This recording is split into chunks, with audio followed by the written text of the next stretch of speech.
Assalamualaikum warahmatullahi wabarakatuh. Perkenalkan, nama saya Nilu Isyadini dengan NIM S1S1 22130. Nah, tujuan saya membuat video ini adalah untuk menyelesaikan tugas mata kuliah pengenalan pola. Nah, untuk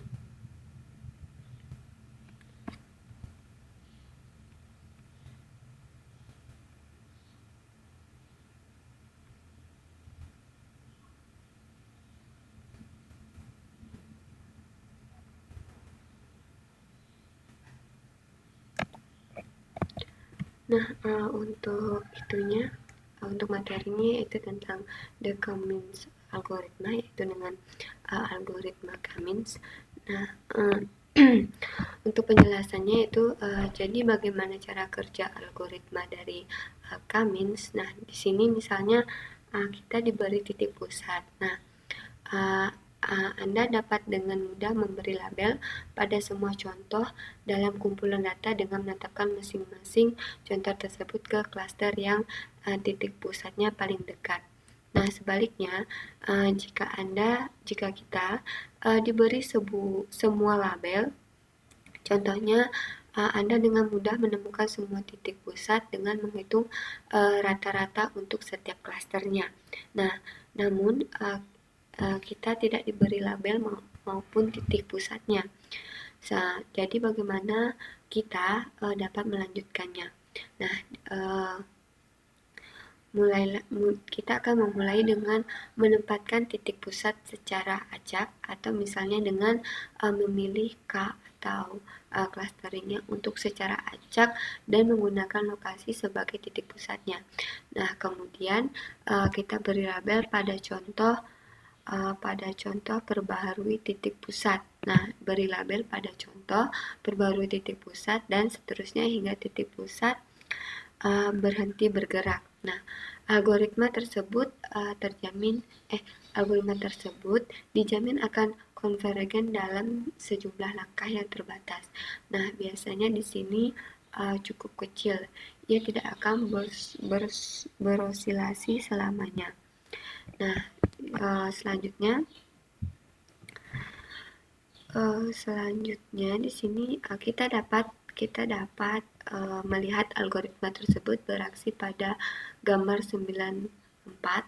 Nah, di situ sentroid diinisialisasi secara acak atau dari kiri atas, kemudian instansi diberi label kanan atas, kemudian sentroid diperbaharui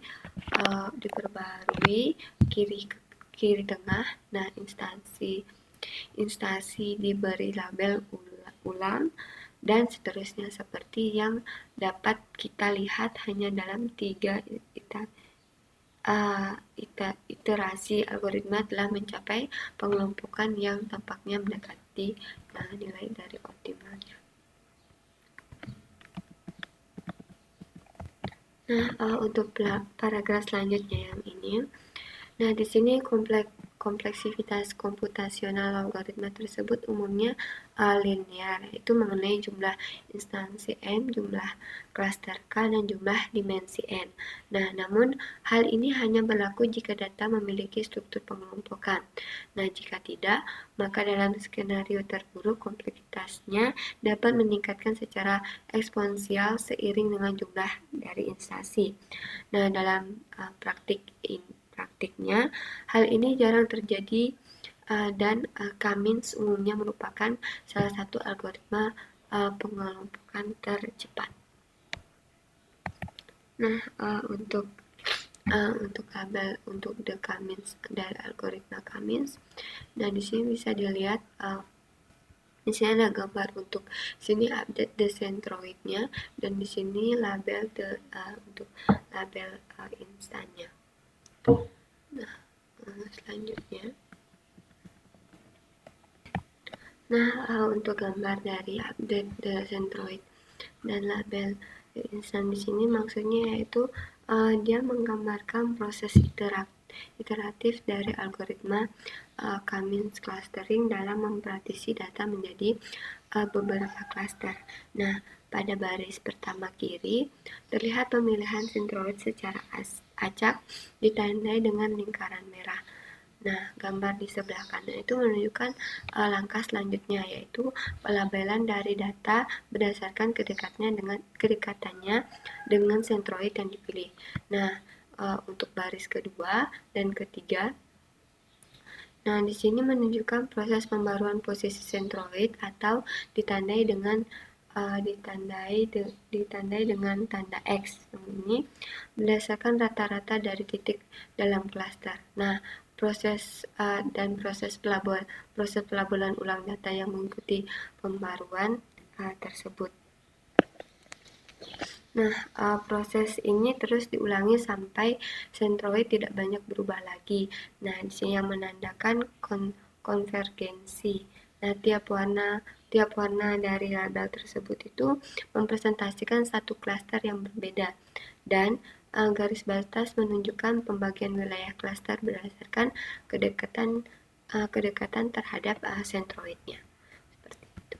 Selanjutnya, nah di sini meskipun algoritma dijamin konvergen, nah algoritma tersebut mungkin tidak konvergen ke solusi yang tepat, yaitu algoritma tersebut mungkin konvergen ke optimum lokal. Apakah konvergen atau tidak bergantung pada inisialisasi sentroidnya. Nah, dari gambar 95 ini menunjukkan dua solusi suboptimal yang dapat dikonvergensikan oleh algoritma jika Anda tidak beruntung dengan langkah inisialisasi acaknya. Nah, selanjutnya kita masuk di centroid initialization method. Di sini jika kita kebetulan tahu kira-kira di mana centroid seharusnya berada, atau misalnya kita menjalankan algoritma pengelompokan lain sebelumnya. Nah, maka kita dapat mengatur hiperparameter ini ke array NumPy yang berisi daftar sentroid dan mengatur init satunya. Nah, untuk selanjutnya di sini solusi lain adalah untuk menjalankan dari algoritma tadi. Nah, di sini good init Cummings clusternya. Nah, di sini untuk di sini, nah kode yang ini adalah untuk menginisialisasi algoritma Cummings clustering dengan sentroid yang telah ditentukan secara manual. Nah, variabel dari good init berisi array NumPy dengan 5 titik koordinat 2 dimensi yang akan digunakan sebagai pusat klaster awal, yaitu sentroidnya. Nah, kemudian objek Cummings dari pustaka Scheduler cluster dibuat dengan parameter n cluster 5. Nah, yang menunjukkan jumlah klaster yang diinginkan itu init good init n untuk menetapkan titik-titik awal tersebut sebagai sentroid, dan init 1 itu yang berarti algoritma hanya akan dijalankan satu kali tanpa melakukan inisialisasi sentroid berkali-kali secara acak seperti biasanya. Nah, pendekatan ini bermanfaat ketika kita memiliki pengetahuan awal yang baik tentang sebuah distribusi data. Nah, untuk solusi lainnya adalah menjalankan algoritma beberapa kali dengan inisialisasi acak yang berbeda. Nah, di sini berbeda dan mempertahankan solusi terbaik. Nah, jumlah inisialisasi acak dikontrol oleh hiperparameter ninit secara default, dan nanti nilainya sama dengan 10. Nah, yang berarti bahwa seluruh algoritma yang dijelaskan sebelumnya berjalan sebanyak 10 kali saat kita memanggil fitnya, dan Scheduler mempertahankan solusi terbaik. Namun bagaimana tepatnya dia mengetahui solusi mana yang terbaik? Ia mempertahankan solusi terbaik, namun bagaimana tepatnya ia mengetahui solusi mana yang terbaik? Ia menggunakan metrik kinerja, metrik tersebut di inersia model. Disebut inersia model yang merupakan jarak kuadrat rata-rata antara setiap instan dan titik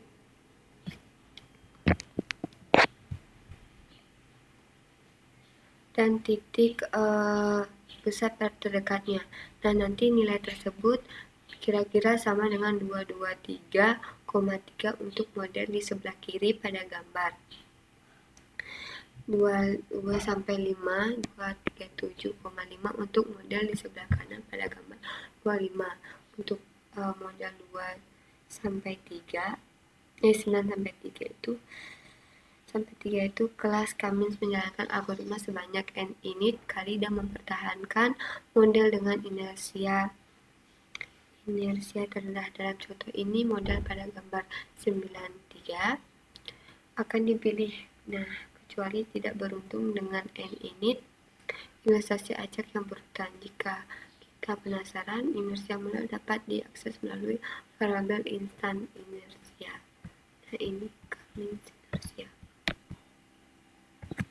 Nah, untuk selanjutnya yang dan ini dari untuk Cummins inersianya itu 211,59372581685.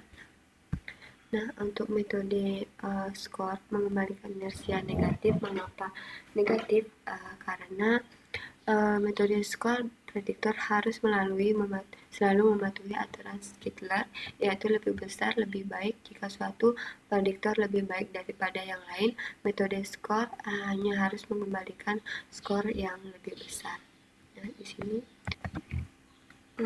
di sini sebuah perbaikan penting pada algoritma Cummins dan Cummins plus diusulkan dalam sebuah makalah tahun 2006 oleh David Arthur dan Sergey Vasilevsky.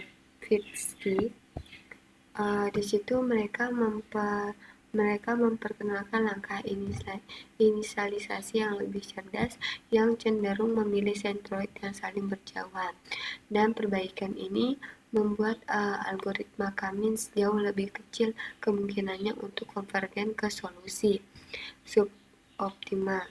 Nah, mereka menunjukkan bahwa perhitungan tambahan yang diperlukan untuk langkah inisialisasi yang lebih cerdas sangat bermanfaat karena memungkinkan untuk secara drastis mengurangi jumlah kali algoritma perlu dijalankan untuk menemukan solusi optimal. Nah, berikut ini adalah algoritma inisialisasi Cummins.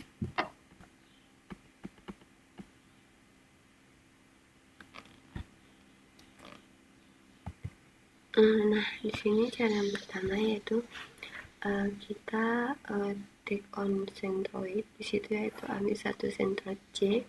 Nah, di situ dipilih secara acak dari kumpulan data.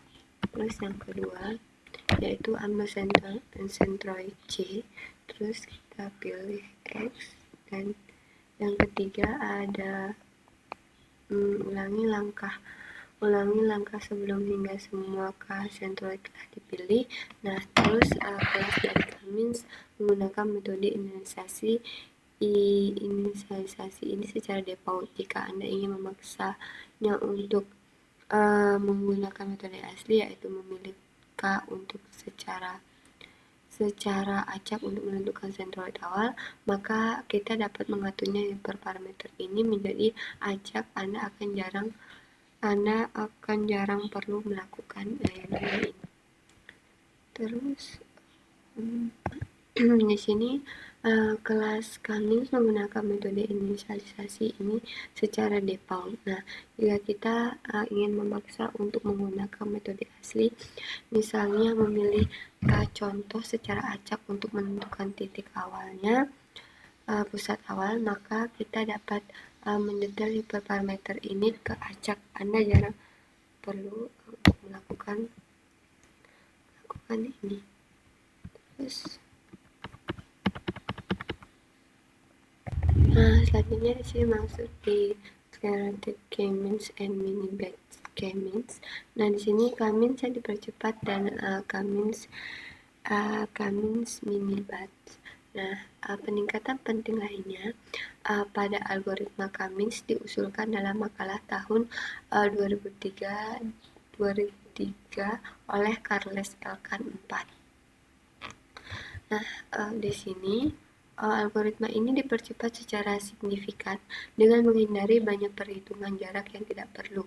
Nah, Elkan mencapainya dengan memanfaatkan ketidaksetaraan segitiga atau yaitu bahwa garis lurus selalu merupakan jarak terpendek antara dua titik. Nah, dan dengan melacak batas bawah dan batas atas untuk jarak antara instan dan pusat massa, ini adalah algoritma yang digunakan kelas k-means secara default, atau Anda dapat memaksanya untuk menggunakan algoritma asli dengan menyetel hiperparameter algoritma ke penuh. Meskipun kita mungkin tidak akan pernah membutuhkannya, varian penting lain dari algoritma k-means diajukan dalam makalah tahun 2010 oleh David Squeley.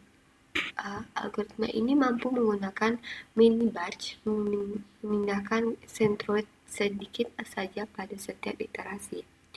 Nah, alih-alih menggunakan seluruh dataset, hal ini mempercepat algoritma biasanya 3 atau 4 kali lipat dan memungkinkan pengelompokan dataset besar yang tidak muat dalam memori. Nah, Skittler mengimplementasikan algoritma ini dalam kelas mini batch k-means.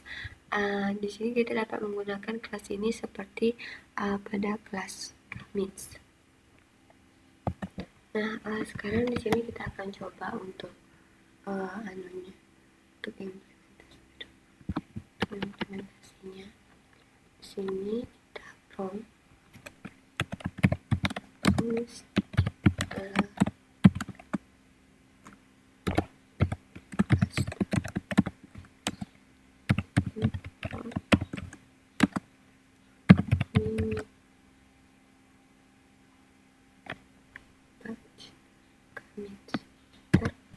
terus mini batch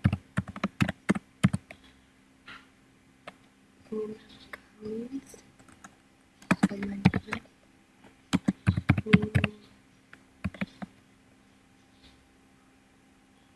mini setelah kolom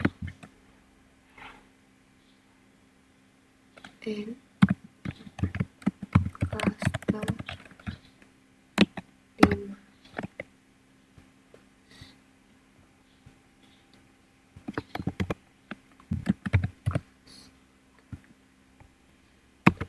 Terus mini batch k-means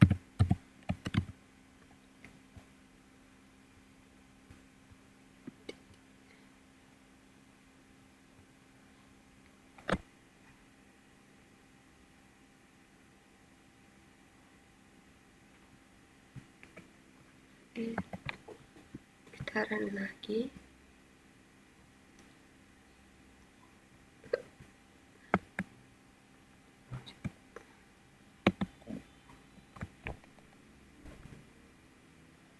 Nah, ini sudah muncul seperti ini. Terus kita masuk ini.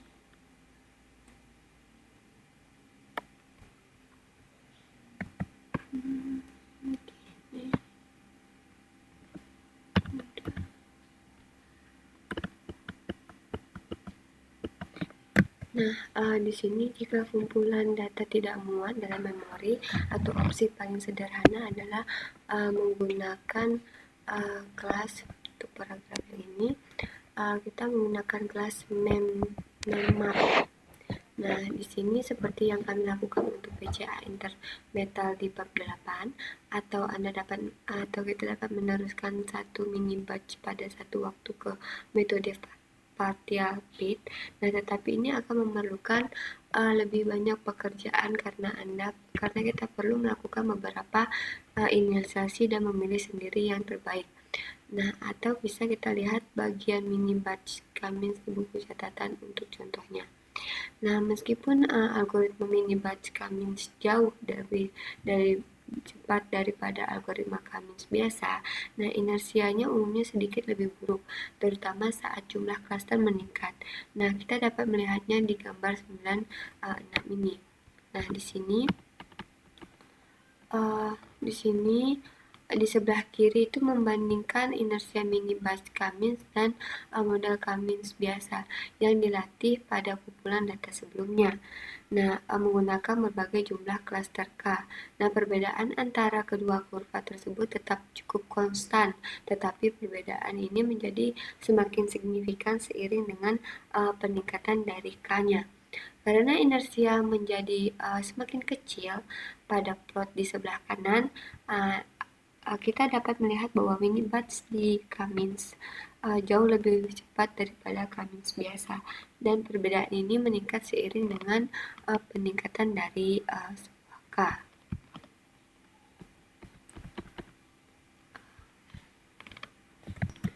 Nah, di sini tadi kita akan menemukan jumlah cluster yang optimal. Nah, sejauh ini kita telah menetapkan jumlah cluster K menjadi 5 karena dengan melihat data jelas bahwa sejauh ini adalah jumlah cluster yang benar. Namun secara umum tidak akan mudah untuk mengetahui cara menetapkan K, dan hasilnya mungkin cukup buruk jika kita menetapkannya ke nilai yang salah. Nah, seperti yang dapat kita lihat pada gambar 9.7 menetapkan K ke 3 atau 8, menghasilkan model yang cukup buruk. Nah, di sini untuk gambar 9. Nah, di sini kita bisa lihat bahwa gambar 9 pilihan yang gambar 97 ini pilihan yang buruk untuk jumlah klaster ketika K terlalu kecil. Klaster yang terpisah akan digabung ke kiri, dan ketika K terlalu besar, beberapa klaster akan dipotong menjadi beberapa bagian kanan dan memungkinkan berpikir bahwa kita bisa memilih model dengan inersia terendah, bukan? Nah, sayangnya tidak sesederhana itu. Nah, di sini inersia untuk K3 adalah 653,2 yang jauh lebih tinggi daripada untuk K5 yang besarnya, yaitu sekitar 211,6. Nah, namun dengan K8 inersia hanya 119,1. Nah, inersia bukanlah metrik kinerja yang baik ketika mencoba memilih K karena terus menurun saat kita meningkatkan nilai K-nya. Memang semakin banyak klaster, semakin dekat setiap contoh untuk sentroid terdekat-nya, dan karena itu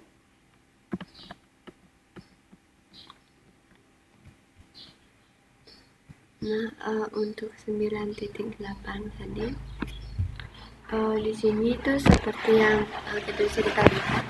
Nah, di sini inersianya turun sangat cepat saat kita meningkatkan K nilai 4, tetapi kemudian menurun jauh lebih lambat saat kita terus meningkatkan K. Nah, kurva ini kira-kira berbentuk lengan dan siku pada K4.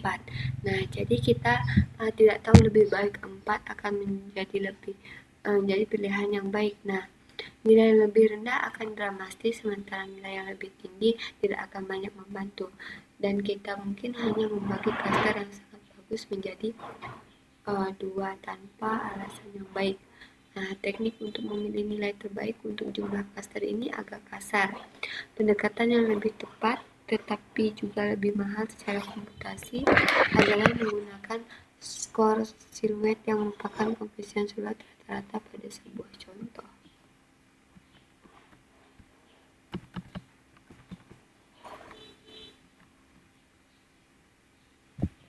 Nah, untuk selanjutnya yaitu koefisien siluet instan sama dengan BA maksimalnya itu AB, di mana A adalah jarak rata-rata ke instan lain dalam klaster yang sama, yaitu jarak rata-rata ke instan klaster terdekat berikutnya yang didefinisikan sebagai yang minimalkan B.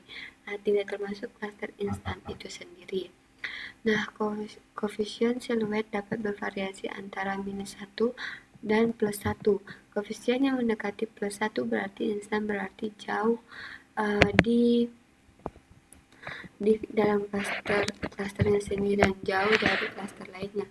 Sementara koefisien yang mendekati 0 itu berarti instan tersebut dekat dengan batas klaster, dan terakhir koefisien yang mendekati -1 berarti instan tersebut mungkin telah ditetapkan ke klaster yang salah. Untuk menghitung skor siluet Anda dapat menggunakan fungsi siluet skor Skidler yang memberikan semua instan dalam kumpulan data dan label yang ditetapkan untuk instan tersebut. Nah, di sini ada untuk codingannya.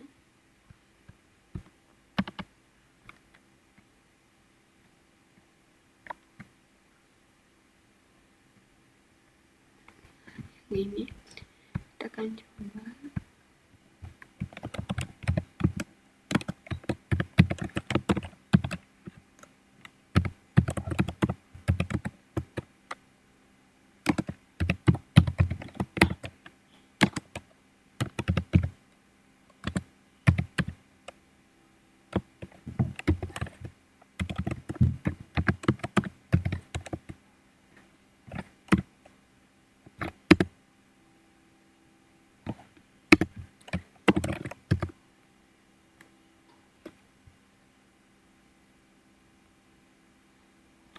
Nah, ini kita coba run. Nah, di sini muncul 31. Ini beda. Ini 65 dan di sini beda, dia 0,3518181 dan 18186. Nah, di sini bisa dilihat untuk siluet skornya. Nah, seperti yang kita dapat lihat, visualisasi ini jauh lebih kaya daripada yang sebelumnya. Nah, meskipun menegaskan bahwa K4 adalah pilihan yang sangat baik, visualisasi ini juga menggarisbawahi fakta bahwa K5 juga cukup baik dan jauh lebih baik daripada K6 atau K7. Nah, hal ini tidak terlihat saat membandingkan inersia. Visualisasi yang lebih informatif diperoleh saat Anda memplot koefisien siluet setiap instan, diurutkan berdasarkan klaster. Tempat instan tersebut ditetapkan dan berdasarkan nilai koefisien. Nah, ini disebut diagram siluet atau lihat pada gambar 10. Nah, setiap gambar berisi satu bentuk pisau per klaster. Tinggi bentuk menunjukkan jumlah instan yang terdapat dalam klaster dan lebarnya menunjukkan koefisien siluet yang diurutkan dari instan dan klaster. Nah, semakin lebar maka akan semakin baik. Nah, di sini garis-garis putus-putus menunjukkan koefisien siluet dari rata-rata yang ini. Nah, di sini garis putus-putus vertikal menunjukkan skor siluet untuk setiap jumlah klaster. Nah, bila sebagian besar contoh dalam klaster memiliki koefisien yang lebih rendah daripada skor ini, nah misalkan bila banyak contoh berhenti sebelum garis putus-putus berakhir di sebelah kirinya, maka klaster tersebut akan agak buruk karena ini berarti contohnya terlalu dekat dengan klaster lain.